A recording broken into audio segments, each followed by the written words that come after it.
Hello everyone, hello guys, আসসালামু আলাইকুম। সবাই কেমন আছেন? আশা করি ভালো আছেন। তো একটা মিনি ব্লগ নিয়ে আপনাদের কাছে হাজির হয়ে গেলাম। তো ঈদের দিন যাতে কাজটা তো করতে হবে মেহমানদের জন্য, তো ভাবলাম যাতে কাজটা করতেছি এই রেসিপিটা আপনাদেরকে ইউটিউব চ্যানেলে আমি দিয়ে দিই। তো আমি কি করছি, এই সব ফল ফ্রুটগুলো কেটে নিয়েছি কুচু কুচু করে। এখানে আঙ্গুর, আপনার আনার, পেঁপে, তারপরে আপেল, এগুলো সব আমি কী করছি কেটে নিয়েছি। কেটে নেওয়ার পর ওগুলো কী করছে, আমি পানি ঝরাত দিছি। পানি ঝরাত দিয়ে লবণ দিয়ে একটু পানি ঝরাত দিছি।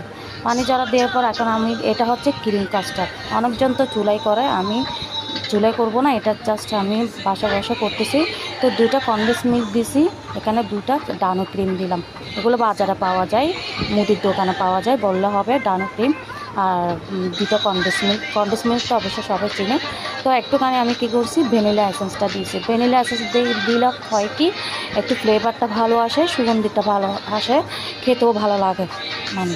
তো সেজন্য আমি কী করছি, এগুলো কী করছি, ভালো করে সবগুলোকে ঘেটে ফেলছি, মানে ঘুটে ফেলছি। চামচ দিয়ে এগুলো ভালো করে ঘুটে ফেলছি। ঘুটে ফেলার পর ভালো করে ঘুরতে হবে, সব সাথে মিক্স করতে হবে। মিক্স করে আমি করছি এগুলো ঘুটে ফেলছি। ঘুটে ফেলার পর যেগুলো লবণ দিয়ে পানি ঝরাত দিছি ফল ফ্রুটগুলো, ওগুলো আমি ঢেলে দিছি।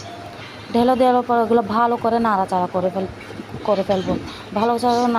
ভালো করে নাড়াচাড়া করার পর এগুলো প্রায় 10 মিনিট আমি অবজেকশনে রেখে দেবো, এটা ফ্রিজে রেখে দেবো। ফ্রিজে রাখার পর এগুলো কী করবে, কিছুক্ষণ পরে আপনার ঠান্ডাও হয়ে যাবে, এখানে ক্রিম অনেক বের হয়ে যাবে। এটা হচ্ছে ক্রিম কাস্টার্ড, বুঝছেন? তো অনেকজন চুলাই করে কাস্টার্ড, এগুলো আসলে ঝামেলা, অনেক পাতি তাতি নষ্ট হয়, অনেক কিছু হয়, ঘনও হয় না। এটা সব কিছু সব দিক দিয়ে পারফেক্টে হয়, আপনাদের খুব ভালো লাগবে। এটা অনেক টেস্ট। একবার করে দেখিয়েন, একবার খেয়েও দেখিয়েন। যে খাবে, যে মেহমান যে খাবে, সেটা সবাই এটার নামই করবে। তো আমি এটা করি, যে মেহমানের জন্য করি, সবাই নাম করে। এ তো আমার পরিবেশনা পালা। আমার পরিবেশনটা কেমন হয়েছে বলবেন। ধন্যবাদ। ভালো লাগলে আমার ইউটিউব চ্যানেলটা সাবস্ক্রাইব